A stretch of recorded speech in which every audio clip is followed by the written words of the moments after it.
And, with all the history we have, with the 14,000 pairs of shoes that we have in our archive, and that reminds us every year of that creativity and that pursuit that was done from all the family members, including my aunts and my grandmother and everybody. Always a constant reminder of our job, our ability to bring this forward in terms of legacy. Having lived essentially all my life next to my grandmother, it was a recurring theme. You would all the stories and all the that was transcended for me became very natural in joining the family business. And so even when I was very young, I was working on the production line, learning how to make shoes. I made my first pair of shoes actually for my grandmother. Today, I'm honored to speak with James Ferragamo, third generation of one of the most iconic luxury brands in the world. From his grandfather Salvatore's early vision to his grandmother Wanda's leadership after she passed away, James shares how the Ferragamo family has preserved harmony, identity, and growth across decades of change. In this episode, we will explore what it takes to institutionalize a family business, build trust between generations, and balance family heritage with global ambition. If your family faces similar questions, such as succession, governance, or alignment between generations, I invite you to connect with me. I have spent over 18 years supporting family businesses through these exact transitions. Now, let's dive into this extraordinary story. Thank you for being here, James. You being third generation of an iconic brand internationally that was born almost 100 years ago, founded by your granddad. So it's an honor for me to be with you and hear your story and what's been the challenges that as a family has faced along the 100 years of this journey in the international luxury environment. So welcome, James. Thank you. Thank you very much for including me. And I'm really happy to have a chance to talk about my most favorite subject, which is my business and Ferragamo. So thank you again. So, James, let's begin. Your granddad was born in a little town close to Naples called Bonito. He was an entrepreneur all his life. He began making his first shoe at 9 years old for her sister, as I read about it. And so the journey of his life was of challenges and open markets and discovering the world. So let's begin by that on that story, so you can walk us through this incredible journey of 100 years since Ferragamo was founded in 1927. Actually, on Spotify, there's actually the audio recording of the book, and it's called "The Shoemaker's of Dream," and it really talks about him and his life in shoemaking. And in the preface, which is actually read by my aunt Giovanna, it says, he's first and foremost wants to be remembered as a shoemaker.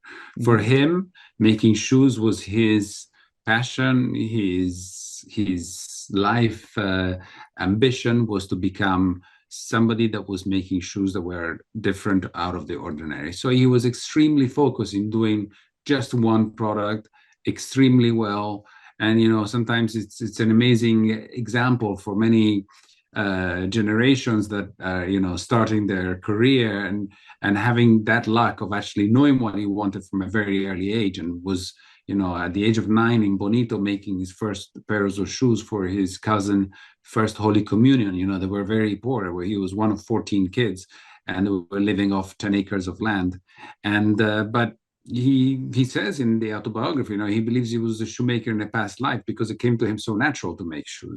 So I think that's something that explains that passion that obviously has to be at the forefront of everything that you do, in terms of being able to make something which you want to do and spend many times doing it. Without passion, you're probably going to have a tough time putting that dedication and time to it. It's incredible. That's one of the challenges that we as fathers of our kids want to inspire them to find their passion in life, to make what we want to do in life. And your granddad, Salvatore, he found his passion at a very early age. So I was reading that after that, several years after that, he moved over to the States, and after studying shoemaking in Naples, and then he opened a market and learned more about shoemaking in Hollywood and in the early 20s. Absolutely. He was actually a sales person in a store in Naples at the age of 11. And as many of his brothers and sisters had done in those years, they migrated to the United States, which was the land of opportunity, as they called it in the early 1900s. And so he wanted to go over and work alongside the new movies that were being created in Hollywood. Actually, a brother found him a job in a production line in Boston where they were making shoes in a series. And he said, I thank you because, finding a job wasn't actually one of the easiest things to do, but this is not what he wanted. He wanted to do something which was out of the ordinary. He wanted to make shoes that didn't exist yet. And so he was given this opportunity to go across country, and he went to Hollywood as the first films were being made, and he started making shoes for the first actors and actress. And he made shoes for the 10 Disciples, which was one of the first movies in the 1920s. And those actors then became customers because they found his shoes comfortable. For him, comfort is something which always has been at the center of what he wanted to do. He didn't want to just make beautiful shoes. He wanted to make sure that they were comfortable. And so he studied at the University of Berkeley the anatomy of the foot because he wanted to understand those, I think it's 26 different bones that we have in our foot. How do they all work? And how do you make so that the shoe is comfortable when you're wearing them? And so there he began, and he started making shoes and selling them at the Hollywood Boot Shop, which was on Hollywood Boulevard. And then demand grew strong, and he decided to then return to Italy. And he chose Florence because Florence for him was actually where a lot of artisans were based. There was a lot of that ability to make the bindings of the books that are in the Uffizi, which had special leather that was worked in a certain way, or amazing upholsterer that knew how to make furniture. So a lot of artisans that he could, painters at the same time. And so he was able to have a dream and create products by collaborating with them. And so there's a famous shoe that he did for Judy Garland in 1936, which was a period of the Second World War. And so during those times, he had a shortage of material. The shoes actually have a steel shank that supports the arch so that the weight distributes evenly between the toes and the heel. And because of the weapons that were being produced for the war at those times, there was no metal available to do this. And so he created a wedge.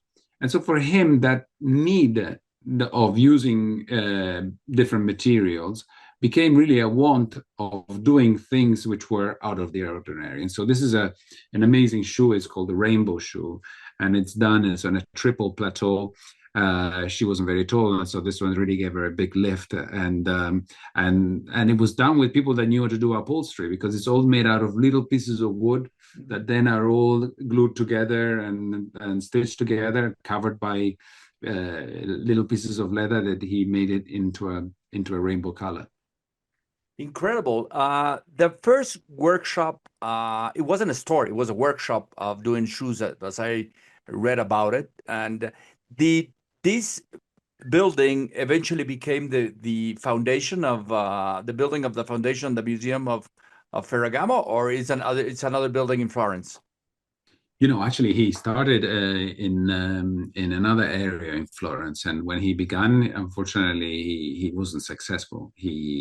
But he went bankrupt. I think he went bankrupt twice, and so he failed. But his determination was so much that then he was able to come back and redevelop the shoes and everything. And one of the objectives was to have an important headquarter, such as Palazzo Ferroni, which is still today our headquarter. And so he was able to purchase this building in 1937. And he actually organized a production line on that floor, on the first floor, with a fresco ceiling. I mean, you could Hmm. see this building today. It's where we have the most important meetings, and he had a special room where he would meet all his customers, and he would lay onto the shoes, all the shoes on top. And so you would have, there's pictures of Audrey Hepburn that comes and visits him here in Florence, and he's holding her foot and understanding the different measurements and what was she like. And because she was very tall, she wanted to have a ballet shoe with a wrapping leather on the sole, so it symbolized very much of a ballet kind of ballerina shoe for her. And he was able to do all this production inside that building. Of course, it wasn't something that was very sustainable in the long term, because it used to be actually the headquarters of when Italy was the capital, when Florence was the capital for Italy in about 160 years ago. That was the town hall, and so that building then now is actually where we have also our exhibition. Currently, we actually have an exhibition about Salvatore Ferragamo and his life, most important shoes that he actually had created, and some of the achievement that he was able to make. And it's where the family also holds an office in that very same building. So unfortunately, your granddad, the founder, passed away at an early age at 62, and you weren't able to meet him and spend time with him, unfortunately. But the role of the woman, and now it's a huge topic nowadays, leadership of women. But your grandmother took the roles of the company, and made it and was for many years was the chairman, honorary chairman of the company. So how do you see the role of the woman at that moment, and how do you can comment with us little perspectives of your grandmother that you had the chance to interact with her a lot? Yeah, so she was really an incredible woman. She unfortunately died in 2018 at the age of 96. But she was so dedicated to fulfilling the dream of her husband. And she was in the office on Wednesday and died on Friday. I still remember the days, because she was so determined to always be there, and together with her sons and daughter, bring forward the legacy of her husband. They were together probably for about I would say 20 years. Yeah, they got married when she was 18 and he was 42, so there was a big age gap, 24 years difference. And she came from the same city, town actually, where he was born, in Bonito. Hmm. And when he returned from the States, went to visit Bonito, and met her, and immediately they fell in love, and they got married, and started and had 6 kids together. And she was only able to sit next to him in the last years, when she understood that time was coming to an end, and wanted to create a continuity. And you can imagine in 1960, which was the year when my grandfather died, she was actually thought that she would not be capable of bringing this Okay. forward.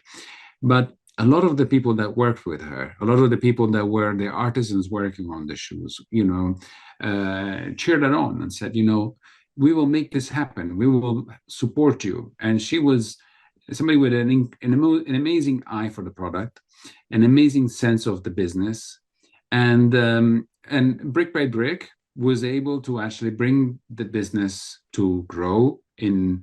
And as the daughters joined the business, she gave them all different responsibility. Fiamma on the leather, Giovanna on the ready to wear, Fulvia on the silk accessories. And the 3 sons, one was responsible for Asia, one responsible for America, one responsible for Europe. And so they worked as a matrix, so that every market could sell 3 different products, and every product could be sold in the 3 different markets. And so this was actually a way that she describes as making sure that everybody feels they have a place. They are an entrepreneur in their own right in the family, and can contribute in an active way to the success of the family. And this is what she put in place, and then it was something that coming up to my generation, which was the third generation, and statistically, third generation is where most times things Disappeared. end. And so, from a statistic point of view, and so how do we find a way that we can limit this?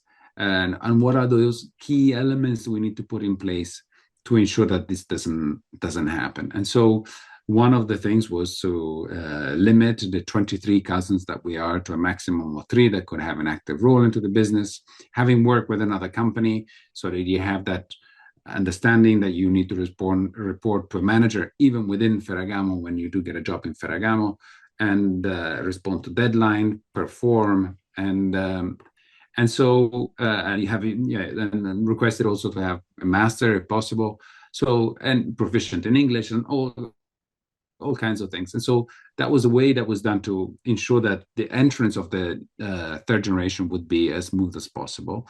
And in the same time, also the need to diversify. And we went public in 2011. But let me go up a little bit in time. And Sure. what do you think were the key elements when all your aunts and uncles and your dad were working on the company? There was no best practices at that time. There was no books that you could read about. You can do this, and these are the best practices for a family business, because that began 45 years ago, not more than that. So, what do you think was those elements that your grandmother gave your aunts and uncles as a same purpose? What do you think was the key element in that sense? Well, I think she always described it. Says, she would say, none of them were forced to come and work in the family business.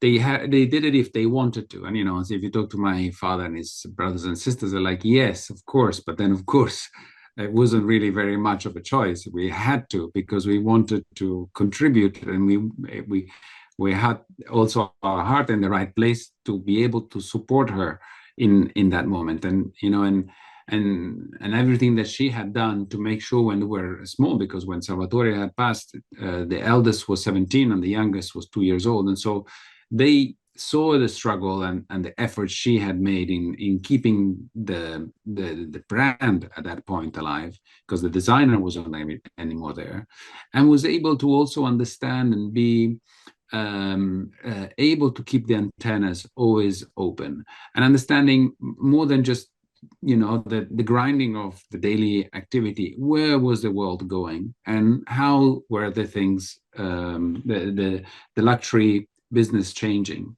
And so for her, it was natural to say, and it was also a little bit of a dream of Salvatore. He says, I won't be here for the future, but I want to be not just remember the brand for its shoes. I want to have also extension into handbags. I want to have also an important component of the men's lines, the belts, the ready to wear, and the silk accessories and so forth. And so that was his vision. And she always says, I always felt him next to me, guiding me in this direction. And so I don't know if he was really next to her or it was her that had always the antennas ready to actually understand that she needed to find a different proposition. And so many brands struggle with the fact that you don't have the creative talent there anymore. You lose your creative juices, and how do you remain relevant and credible to a customer base? And she was able to actually make it into a brand and started developing different symbols for the brand, such as the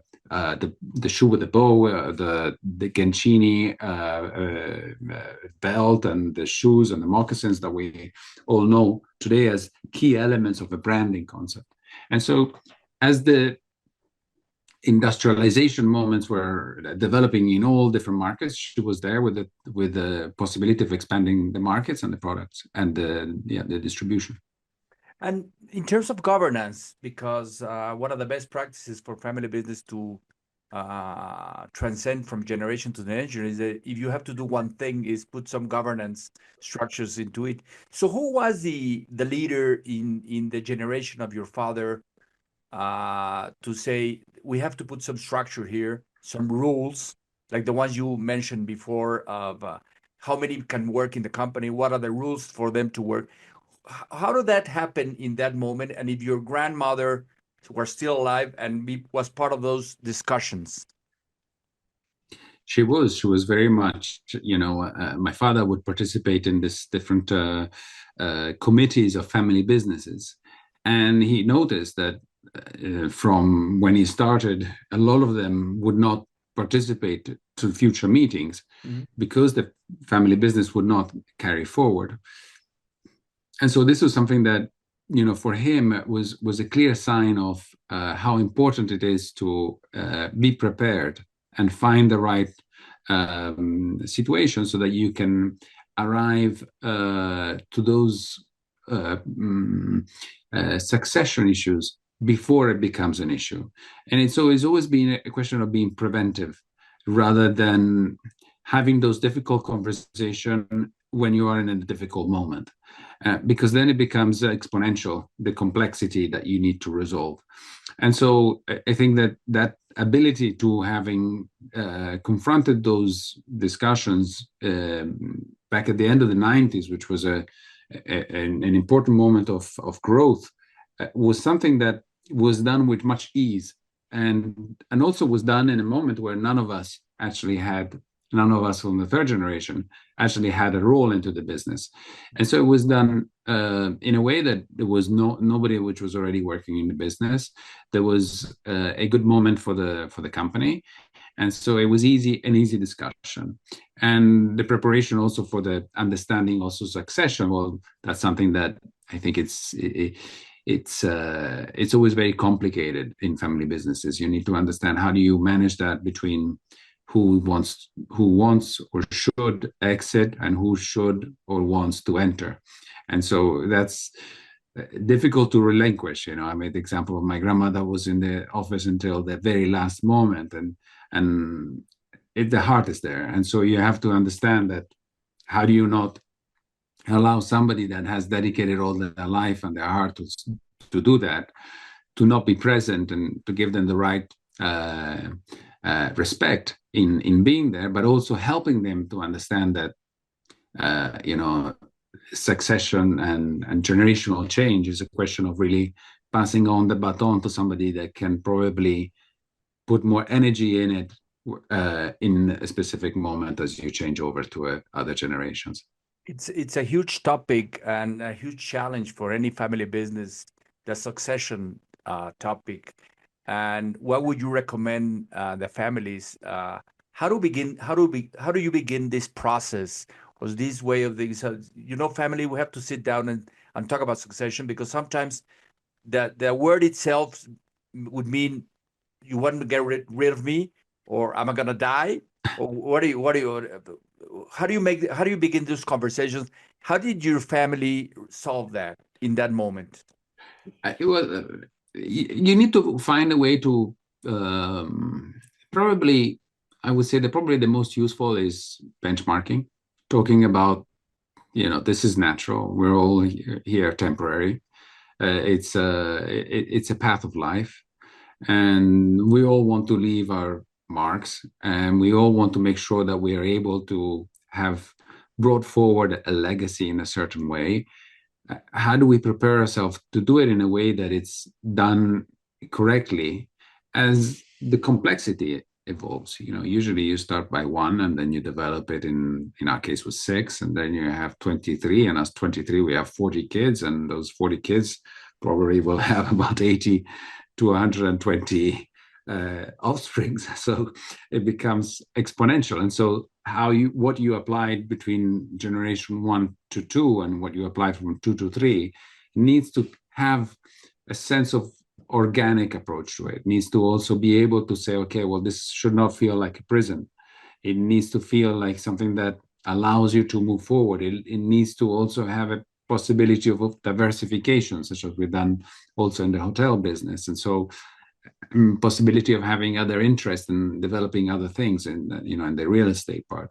And I think that's should be the right approach, and also have the right approach that it's not just family. It has to be done together with management. You need that professional support. And so you have to also acknowledge that we all have limitations. And then the sooner you acknowledge those limitations, the better it is in terms of ensuring that, we're all trying to maximize the performance for all stakeholders. We often talk about the supply chain, and who has worked on Ferragamo and has produced their products has been doing it for 60 years, and we value them even if they're not part of the group. We still value them as if they're integrate part of the group, because their success is our success, and so it's almost another family that we have, which is extended to the existing family. And so you need to be able to plan this as you move forward in a preventive way. I think nepotism is another issue that needs to be neutralized. And sometimes, we also had a professor from the Bocconi University and other professionals that help on that aspects and give an honest feedback in terms of how the person can perform and what are their credentials and what are their abilities and where are their areas of their biggest strength, and so focusing them more on what they can actually do to support a legacy that needs to move forward. And having all these processes and governance projects and a succession plan already set up, I think it set up the base in order for your company, your family company, in order to become public in 2011. Right. I'm sure that those conversations were not easy. Should we go public or not? Why should we go public? Are we going to lose control or not? So right. How did because you were part now in the company, you were working in the company at that time. I'm sure you were part of those conversations. How did that conversation come out, say, okay, we have to go public? And why were those things that you were thinking about, your family was thinking about, there was a right path to go public? Public, being public, I think it gives you a lot of options. First of all, it allows you to monetize. And in that case, we only monetize about 30%. So we still maintain a majority ownership. Actually, 35%. We consider our partner also in Asia that purchased 6% of the outstanding shares.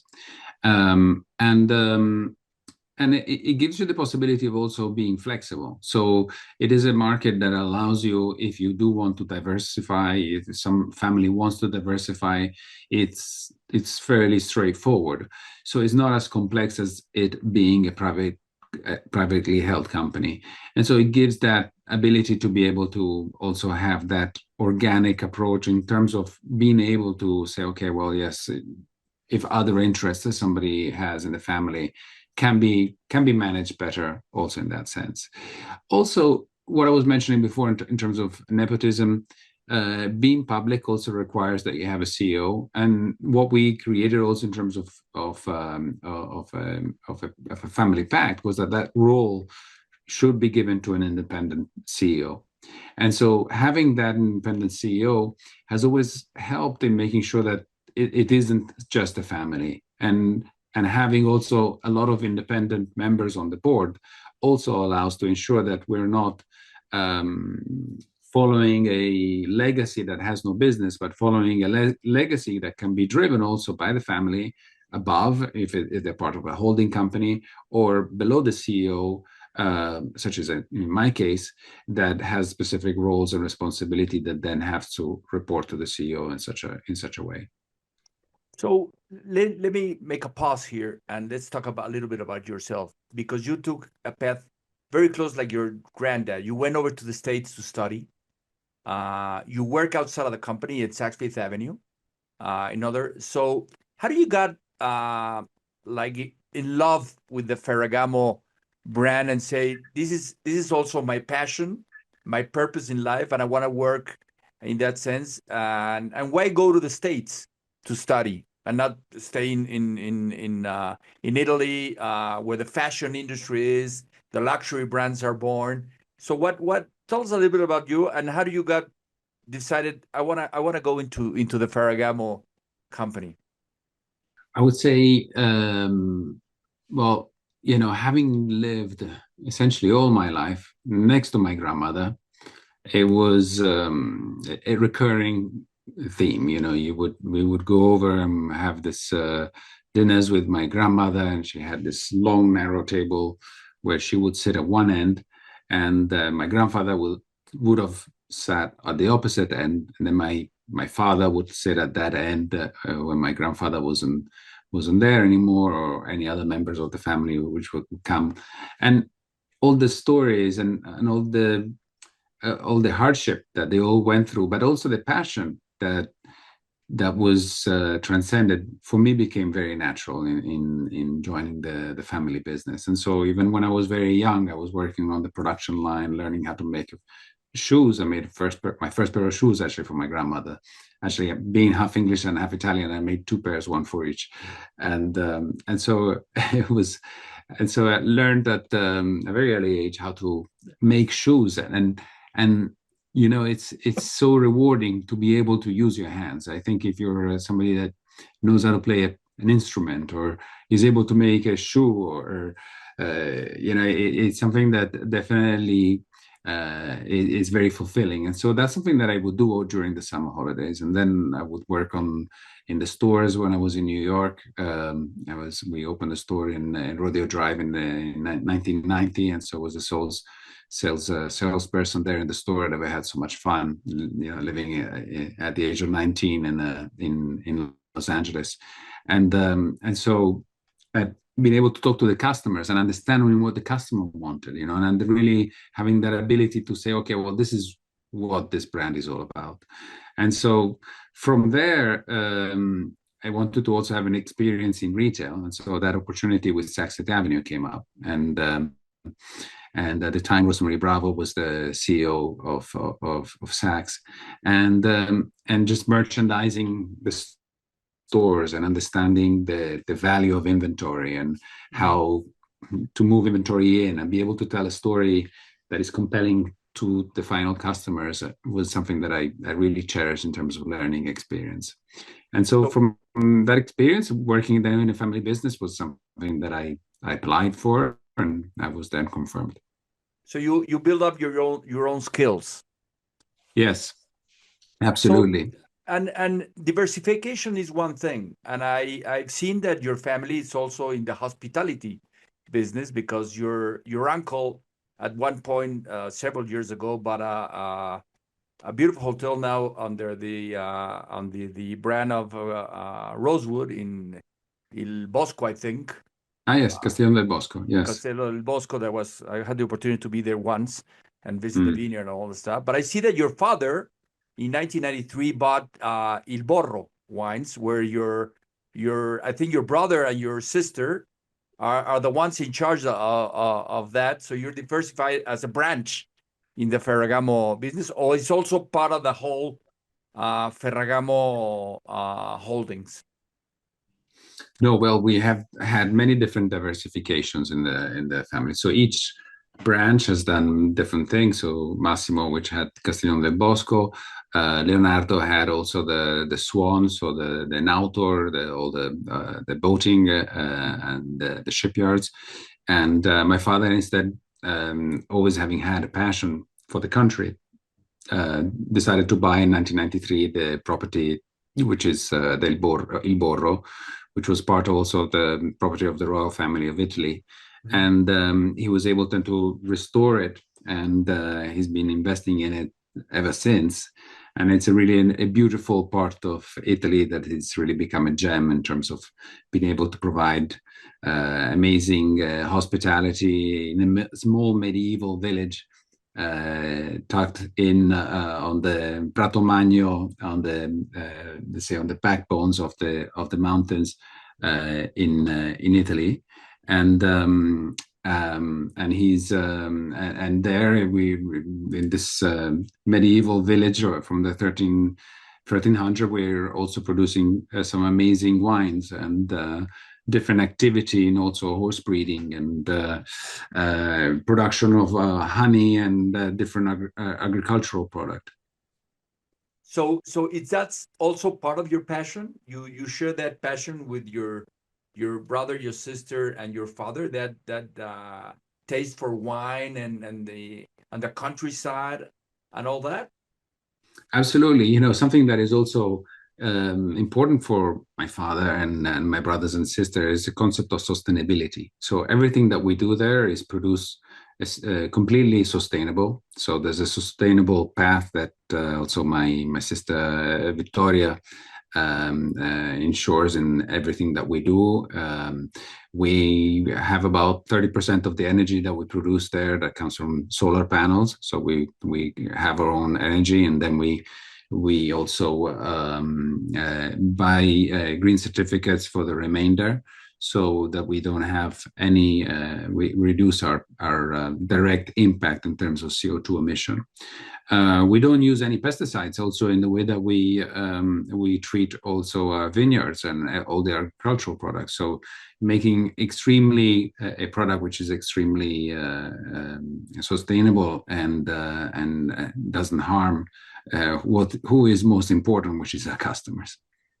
So in terms of governance and making decisions, you as your branch, do you also have a family council for your branch in terms of the holdings that you have, like the hotel, the vineyards, the horse breeding, but also oversee the holdings of the Ferragamo in your branch, or is part of the whole family council of Ferragamo, the whole family, or how do you handle that? Well, I think it's, everyone has different interests, and I think you need to allow those interests to be developed in an independent way. Then we have joint interests. So, for example, we have the Portrait Hotel in Milan, which is an old monastery that we just opened 2 years ago. And it's right in the center of the fashion district of Milan. Plus, we have another 3 hotels in Florence and 1 in Rome.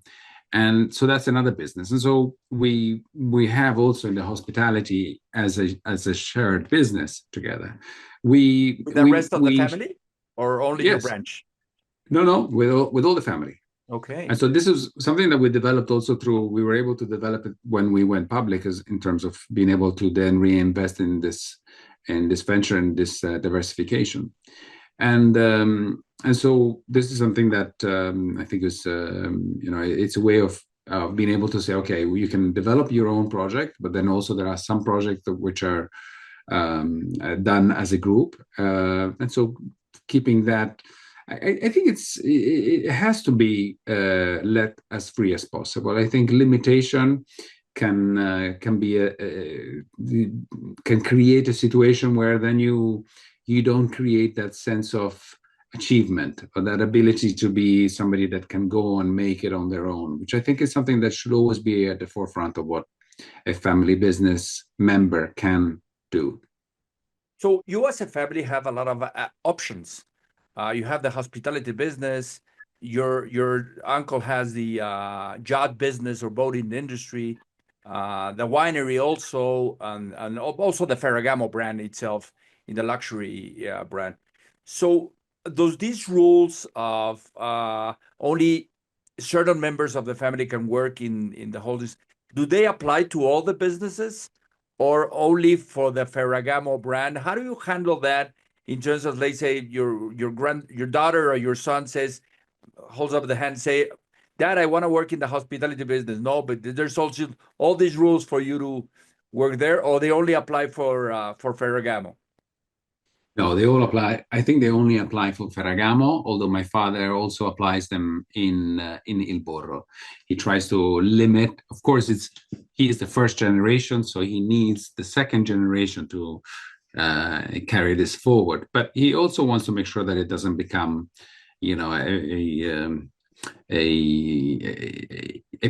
a position, a job.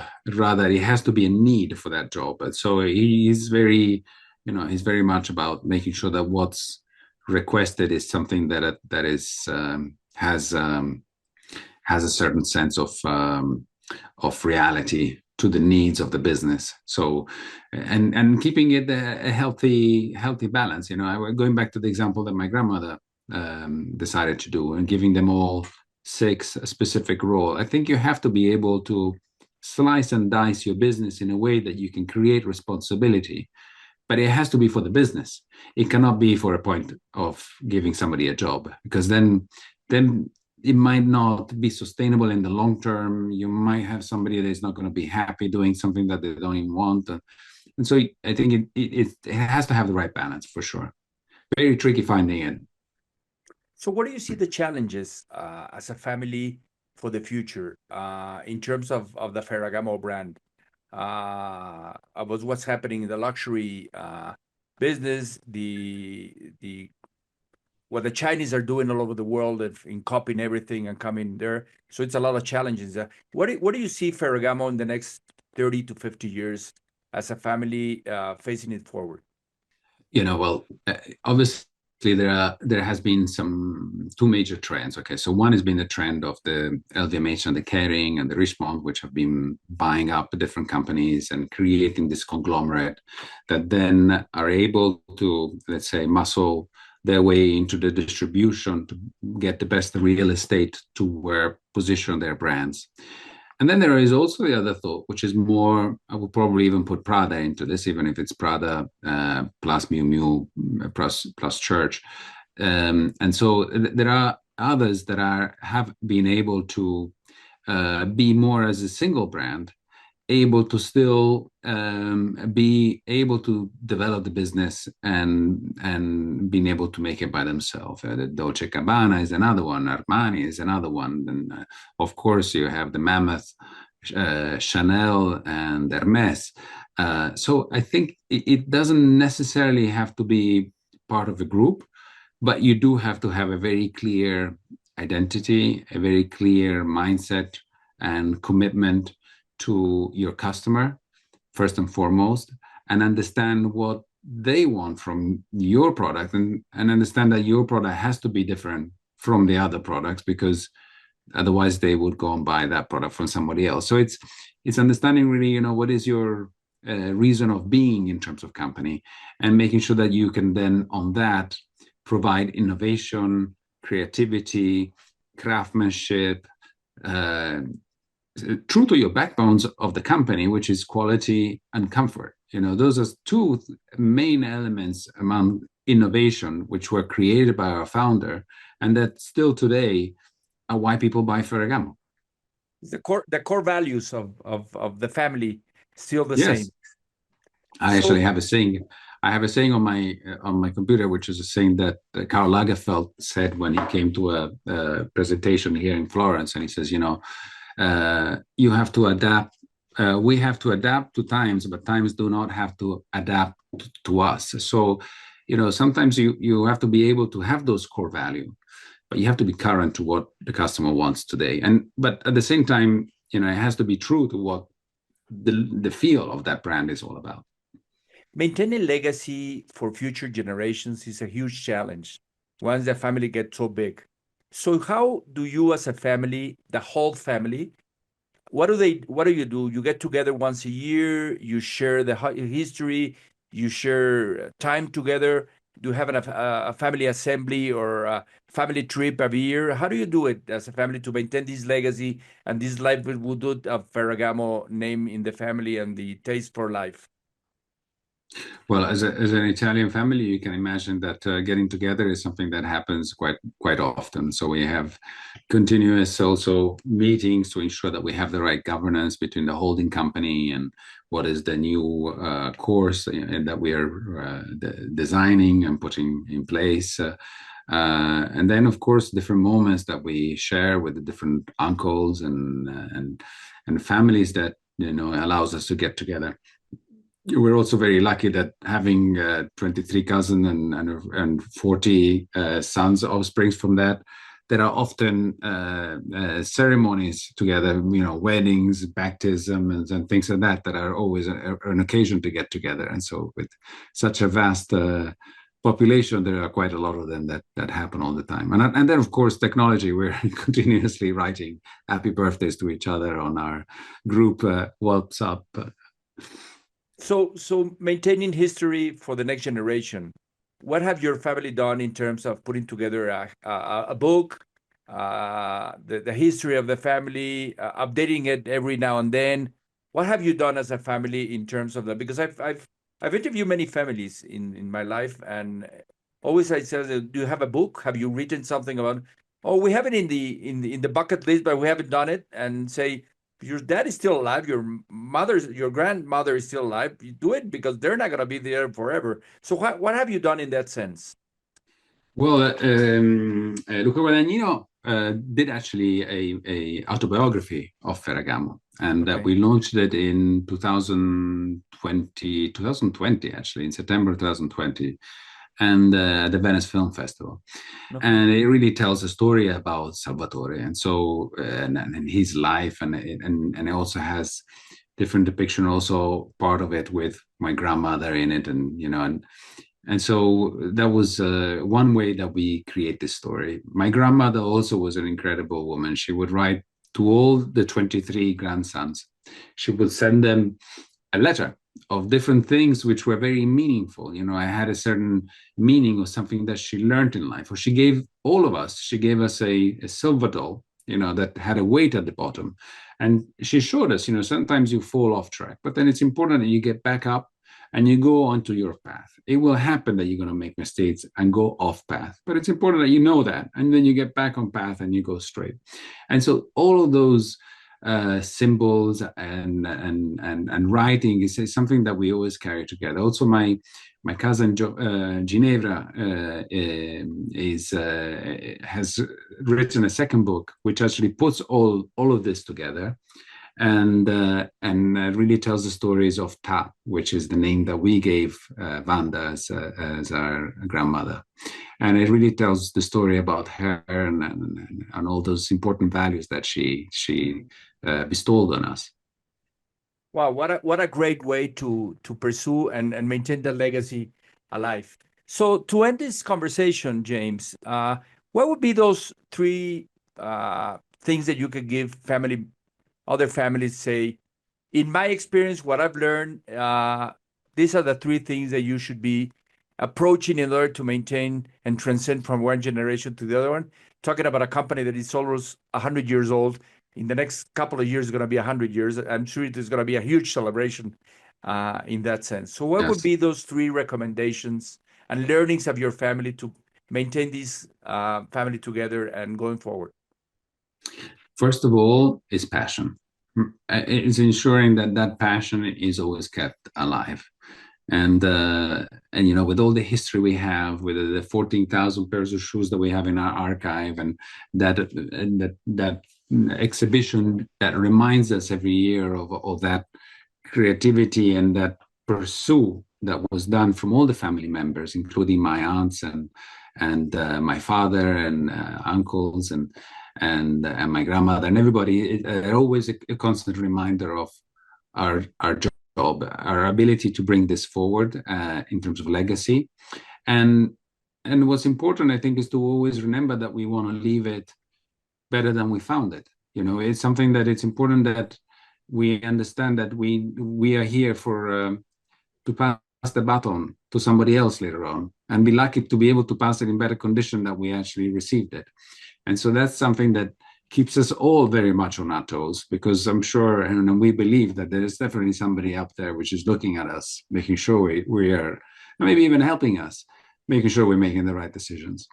And so I think that that's important. And then at the last point is understanding that a family and the complexity of a family evolves in time. And it is something that has to always be part of the equation.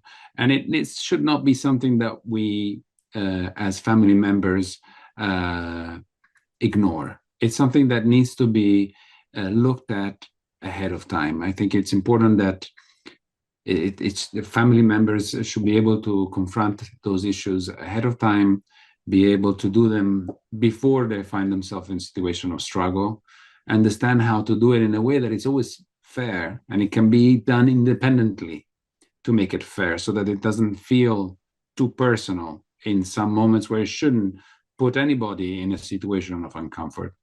And so creating those mechanisms that can then create a situation of growth, for a bigger, better situation for the future.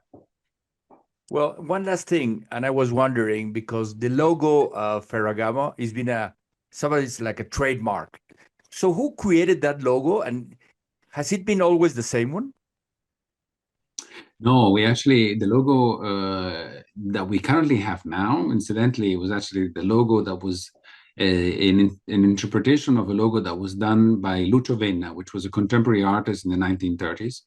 Mhm. And together with my grandfather, he designed that logo for him, which was in block letter, and it was done more of a wave, and it was written Ferragamo Creations, Florence, Italy. And so then after we created the name, which was Salvatore Ferragamo, as his signature. But recently we renamed the brand back to what it was, which was just Ferragamo. Salvatore Ferragamo never named himself by his first name. He always just named his products by the name Ferragamo. And so this is a little bit the story of how we're going through this rebranding and bringing forward this update to the brand. Well, thank you very much for taking the time. I'm sure that this Thank you, Alex. podcast is going to be well received by all the family around the world. And thank you very much, James, for Thank you, taking Alex. the time. And it was a pleasure, by the way, meeting you over at the Edge in Barcelona. I Yes, hope to see you again soon, maybe in El Borro, taking a absolutely. good Come and visit a good us. glass of wine. Yes, we will very much enjoy seeing you there. And thank you again for your time and for giving me this opportunity. I'm really happy. No, and if you ever come to Mexico, please, you're gonna be my guest here. You're very kind. Thank you, Alex. Take Have a care, my good day. friend. Bye bye. Thank you. Thank you for joining me on this episode of Business in Families. My conversation with James Ferragamo left us with powerful insights about what it truly takes for a family business not just to survive, but to thrive across generations. First, passion is essential, but it's not enough. As James said, without structure, passion doesn't scale.